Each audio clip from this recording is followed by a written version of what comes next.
నమస్తే. Welcome to number one news. Top news, top అనాలిసిస్కి స్వాగతం. నేను రవీంద్ర. ఆంధ్రప్రదేశ్ రాష్ట్ర రాజకీయాల్లో పోసాని కృష్ణమురళి ఇప్పుడు అరెస్ట్ ఒక హాట్ టాపిక్గా మారింది. అధికారంలో ఉన్నప్పుడు 5 ఏళ్ల పాటు వైఎస్ఆర్సీపీలో ఉన్నటువంటి నాయకులు కొంతమంది తెలుగుదేశం పార్టీ అలాగే జనసేన నాయకులను టార్గెట్గా చేసుకుని ఇష్టం వచ్చినట్లు మాట్లాడటం, నోటికి ఏది వస్తే అది మాట్లాడటం సర్వసాధారణంగా మారిపోయింది. అయితే అధికారంలో ఉన్నటువంటి వైఎస్ఆర్సీపీ వారు ఏ రకమైనటువంటి విధి విధానాలకు కానీ దూషణ పర్వానికి వెళ్ళినా ఎవరు ఏమీ చేయలేనటువంటి పరిస్థితి. అయితే 2024 ఎన్నికల్లో వైఎస్ఆర్సీపీ ఘోర ఓటమిని చవిచూసింది. కూటమి అధికారంలోకి వచ్చింది. వచ్చిన తర్వాత నుంచి వైఎస్ఆర్సీపీ నాయకుల్లో కొంత గందరగోళం, అయోమయం, అనిశ్చితి, ఒక రకంగా చెప్పాలంటే టెన్షన్. ఏ క్షణాన ఏం జరుగుతుందో తెలియనటువంటి పరిస్థితి. ఎప్పుడు ఎవరు ఎక్కడ అరెస్ట్ అవుతారో తెలియనటువంటి సిచ్యువేషన్. తాజాగా పోసాని కృష్ణమురళి ఆయన అరెస్ట్ వెనుక అనేక రకాలుగా అనుమానాలు. కేవలం ఒక ప్రెస్ మీట్ పెట్టారంటే పోసాని కృష్ణమురళి తెలుగుదేశం పార్టీ నాయకుల్ని కానీ జనసేనలోని పవన్ కళ్యాణ్ పార్టీ అధినేతను టార్గెట్గా పెట్టుకొని తిట్టడమే పని. ఆయన మాట్లాడే విధానం కానీ ఆయన అనుసరించే వైఖరి ఏదైతే ఉందో దానిపై సర్వత్రా విమర్శలు అనేక రకాలుగా మాట్లాడుకునేవాళ్ళు. ఎందుకనంటే ఒక రాజకీయ నాయకుడిగా ఆయన సినీ ప్రముఖుడు అయినప్పటికీ వైఎస్ఆర్సీపీలో ఆయన రాజకీయ ప్రస్థానం మొదలయ్యి అలా సాగుతూ వచ్చింది. అయితే రాను రాను ఆయన ఆలోచన విధానం కానీ ఆయన తీసుకునే నిర్ణయాలు కానీ మాట్లాడే తీరు కానీ అనేక రకాలుగా ప్రతి ఒక్కరిని ఆలోచింపజేసిందనే చెప్పాలి. ఇటువంటి తరుణంలో తాజాగా ఆయన అరెస్ట్ చేసినటువంటి విధానంపై ఏ రకమైనటువంటి చర్చ జరుగుతుందంటే పోసాని కృష్ణమురళి నారా చంద్రబాబు నాయుడిని, పవన్ కళ్యాణ్ను అలాగే లోకేష్ను ఈ ముగ్గురిని తిట్టడం వల్లే పోసాని కృష్ణమురళిపై చర్యలు తీసుకున్నారని. కానీ వాస్తవం అది కాదు. ఎందుకంటే దానికి క్లారిటీ ఇవ్వాలనే ఈరోజున మేము ఈ టాపిక్ని మళ్ళీ చెప్పాల్సి వచ్చింది. ముఖ్యంగా ఏదైతే ఆయన మాట్లాడుతున్నటువంటి వైఖరిని ముఖ్యంగా సినీ రంగానికి లింకప్ చేసి ఒక వ్యక్తి కంప్లైంట్ ఇచ్చారు. ఆ ఇచ్చినటువంటి కంప్లైంట్ అలాగే ఆ కంప్లైంట్లో పొందుపరిచినటువంటి అంశాలు, సాక్ష్యాలు ఏవైతే ఉన్నాయో వాటిని ఆధారంగా చేసుకొని కేసు నమోదు చేశారు. ఆయన అరెస్ట్ చేయడం కూడా జరిగింది. ఇవి తర్వాత అంశాలు. ఏది కూటమి నేతలపై అనుచితమైనటువంటి వ్యాఖ్యలు చేసినటువంటి పోసాని కృష్ణమురళి తర్వాత ఆయా రకాలుగా కేసులు నమోదవుతాయి ఖచ్చితంగా. ఎందుకనంటే దాదాపుగా రాష్ట్ర వ్యాప్తంగా 10కి పైగా పోలీస్ స్టేషన్లో ఈ పోసాని కృష్ణమురళిపై కేసులు నమోదయ్యాయి. ఇప్పుడు మనం చూస్తున్నాం స్క్రీన్ మీద. First information report under sections 173 BNSS district Annamayya police station Obulavaripalli రకరకాలుగా దీనికి సంబంధించి అక్కడ ఉన్నాయి. Sections 196, 353 to 1111 read with 35 of BNS act 24వ తేదీన కంప్లైంట్ ఇచ్చినటువంటి పరిస్థితి. జోగినేని మణి అనేటువంటి ఒక వ్యక్తి కంప్లైంట్ ఇచ్చినట్లు మనకి తెలుస్తుంది.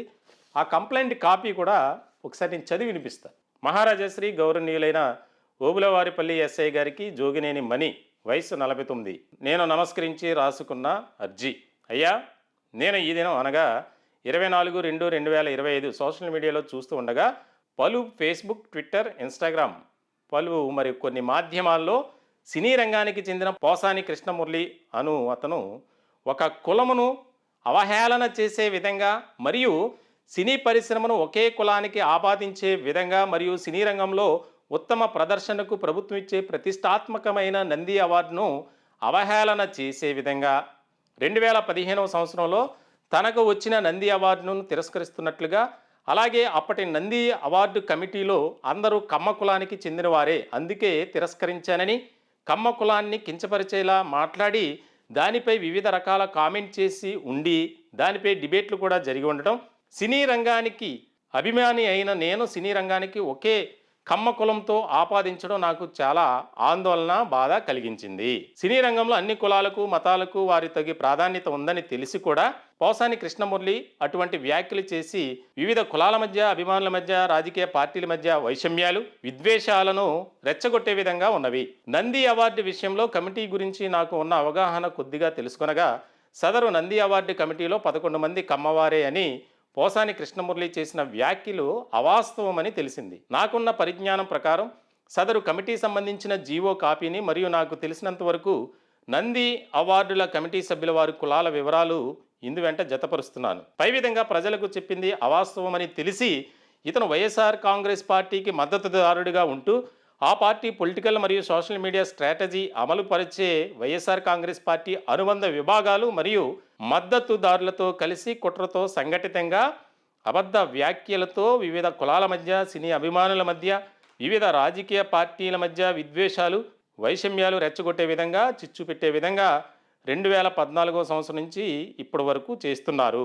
ఇంటర్నెట్లో ఇతని ఆగడాలు మరిన్ని కనిపిస్తాయి. పై విధంగా వ్యాఖ్యలు చేసి నా వంటి సినీ అభిమానులు బాధకు గురయ్యే విధంగా మరియు మనోభావాలు దెబ్బతీసే వ్యాఖ్యలు చేసిన పోసాని కృష్ణమురళి పైన మరియు పై విధంగా కుట్రపూరితంగా వ్యవహరిస్తున్న వారిపై తగు చర్యలు తీసుకోవాలని కోరి ప్రార్థిస్తున్నాను. సదరు వీడియోలకు సంబంధించిన వివరాలను సోషల్ మీడియా వివరాలను కింద పొందుపరుస్తున్నాను. ఇట్లు తమ విధేయుడు మణి. సోషల్ మీడియా లింక్ వివరాలు అని చెప్పి కొన్ని వీడియో సంబంధించినటువంటి లింక్స్ను ఆయన పొందుపరిచారు. ఇక్కడ కీలకమైనటువంటి అంశం ఏంటంటే, ఎవరైతే కంప్లైంట్ ఇచ్చినటువంటి వ్యక్తి ఉన్నారో ఆ ఫిర్యాదును బేస్ చేసుకుని ఇక్కడ కేసు నమోదు చేశారు.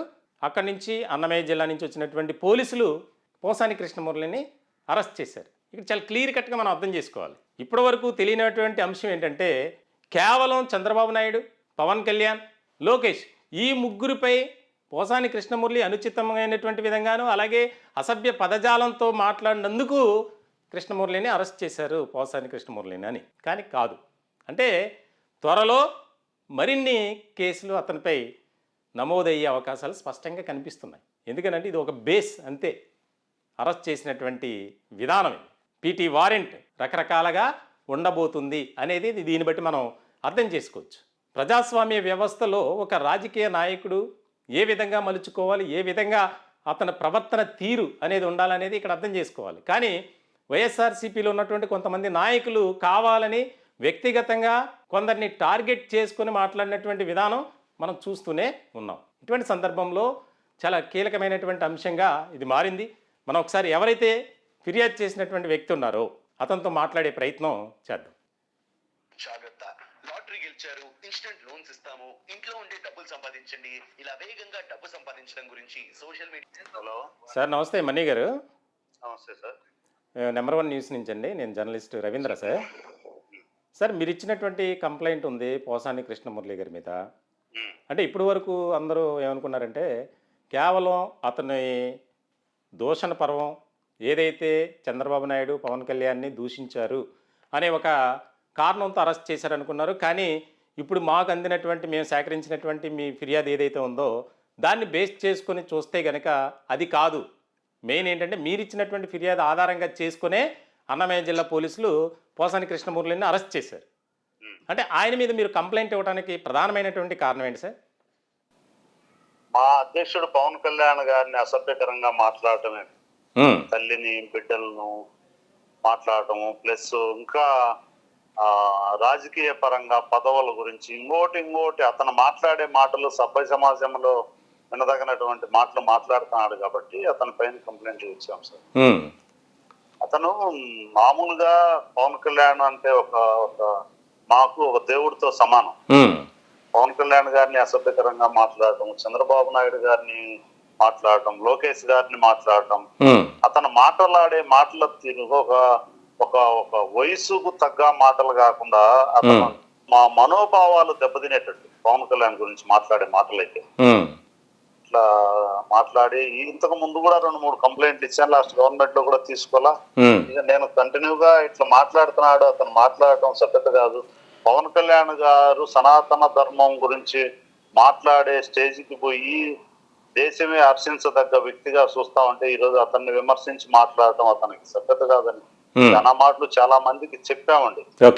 చెప్పినా గానీ అతను పోసాని మురళీ కృష్ణ అనే వ్యక్తి మాట్లాడే మాటలు ఒకసారి ఆలోచన చేసి నిద్ర లేని రాత్రులు గడిపామండి మేము. అలాంటి మాటలన్నీ మాట్లాడినాడు. ఈరోజు అతన్ని మేము కూడా మాట్లాడగలం సార్. మేము కడప జిల్లాలో మాకు రాని భాష ఉండదు, మాకు రాని అంటే మేము తిట్లు అంటాం, బూతులు. అవును. అంటే మాకు అలవాటు మా కడప జిల్లాలో. ఉమ్. మేము ఏమైనా కానీ ఏమైనా మాట్లాడగలం. ఎంతకైనా ఇది మా కడప జిల్లా పరిస్థితి, ఇక్కడ వాతావరణం. ఉమ్, ఉమ్. అని మేము ఆ విధంగా మా నాయకుడు మమ్మల్ని ఆ విధంగా మా పార్టీ ఆ విధంగా తీసుకోవాలి. అట్లాంటిదంతా మన పార్టీకి సభ్యులు కాదు. ఓకే. మీరు అలా మాట్లాడొద్దు అని గౌరవప్రదంగానే మనం పోసాని మురళీకృష్ణ కూడా తెలుసుకుంటాడు మన గురించి, మాట్లాడొద్దు అన్నాడు. ఉమ్. మేము ఈ జనసేన పార్టీలోని చాలా ఆయన యొక్క ఉమ్. పవన్ కళ్యాణ్ గారి సిద్ధాంతాలతో పోతున్నాం మీ పార్టీలో. ఉమ్, ఉమ్. కానీ అతను మాట్లాడిన మాట తీరు బాగలేదు, అతని ప్రవర్తన, అతను ఇంట్లో పర్సనల్ లైఫ్ లేకపోయి ఇంట్లో వాళ్ళను మాట్లాడుతున్నాడు కదా. ఉమ్. దాన్ని ఏ రాజకీయ నాయకుడు, ఏ రాష్ట్రాల్లో, మన ఇతర రాష్ట్రాలు ఎక్కడా కూడా ఏ నాయకుడు భార్య బిడ్డల గురించి, తల్లి గురించి మాట్లాడుతున్నారు సార్? ఎక్కడన్నా ప్రతిపక్షాల్లో ఉండేవాళ్ళు ఉమ్. ఎక్కడా లేదు కదా. అతను మాట్లాడుతున్నాడు కాబట్టి అతని పైన కంప్లైంట్ ఇచ్చాను. ఉమ్. అంత తప్పితే ఇంకేం అతనితో రాజకీయంగా కాదు. మా నాయకుడిని మాట్లాడుతున్నాడు ఒక పెద్ద తరహాగా. అదే సరే, సరే మణి గారు, మీరు ఇచ్చినటువంటి కంప్లైంట్లో నంది అవార్డు గురించి ప్రస్తావించారు, అలాగే కమ్మ కులానికి సంబంధించినటువంటి అంశాన్ని ప్రస్తావించారు. కులానికి అన్ని పోస్టులు కమ్మ కులానికి అని మాట్లాడినాడు. ఉమ్. వైస్ ఛాన్సలర్లు కానీ అన్ని కమ్మ కులానికి ఇచ్చాడు. ఇంకోటి ఒకటి కాదు సార్, అంటే అది మేము అతను మాట్లాడిన మాటలకు ఏ అయితే సూటబుల్స్ అవన్నీ ఏం మాట్లాడినాడో అవన్నీ కొన్ని పాయింట్ వైజ్ తీసుకొని అతను మాట్లాడిన మాటలను కంప్లైంట్ రాయించాను సార్. Okay sir. సార్ ఇప్పుడు మణి గారు రాష్ట్ర వ్యాప్తంగా అతను మాట్లాడిన మాటలన్నీ చెప్పలేం కదా సార్. అతను మాట్లాడిన మాటలన్నీ మేము రాయలేం కదా, చెప్పలేం కదా. ఏదైతే కంప్లైంట్ ఇయ్యాలనో ఆ వర్డ్స్ రాసి కంప్లైంట్ ఇచ్చాం. సార్ ఇప్పుడు ఒక అంశాన్ని మనం గుర్తు చేసుకోవాలి. ఇక్కడ రాష్ట్ర వ్యాప్తంగా ఉన్నటువంటి వైఎస్ఆర్సీపీలో చాలా మంది నాయకులు టార్గెట్ పవన్ కళ్యాణ్ అన్నట్లే మాట్లాడారు. చాలా సందర్భాల్లో మనం చూసాం. శ్రీరెడ్డి కావచ్చు, జోగి రమేష్ కావచ్చు, పేర్ని నాని కావచ్చు, కొడాలి నాని కావచ్చు, అంబటి రాంబాబు కావచ్చు, వీళ్ళంతా అంటే కేవలం మీరు పోసాని కృష్ణమురళి మీదే కంప్లైంట్ ఇవ్వడానికి ప్రధానమైనటువంటి కారణం అంటే ఏం చెప్తారు? నేను ఓన్లీ పోసాని మురళీకృష్ణను వీళ్ళను అందరినీ చూస్తున్నా సార్. ఇంతకు ముందు ఎవరిపైన ఇచ్చినా కంప్లైంట్ తీసుకునేవాళ్ళు కాదు. ఇది ట్రైల్ వేసాం ఫస్ట్ టైం. ఇట్లా మాట్లాడే వాళ్ళందరి పైన చేర్చే మనకు కంప్లైంట్ తీసుకుంటారా లేదా ఏంది అనేది మాకు ఇది ఫస్ట్ అటెంప్ట్ సార్. అంటే సార్ ఒకటి ఇక్కడ మణి గారు, వైఎస్ఆర్సీపీ అధికారంలో ఉన్నప్పుడు ఎప్పుడైనా పోలీసులకు మీరు ఫిర్యాదు చేయడం జరిగిందా? 3 మాటలు ఇచ్చాను సార్. 3 times ఇచ్చాను, సేమ్ స్టేషన్ లోనే ఇచ్చాను. ఓకే. ఎలాంటి చర్యలు తీసుకోలేదు? ఏం అసలు పట్టించుకోలేదు సార్.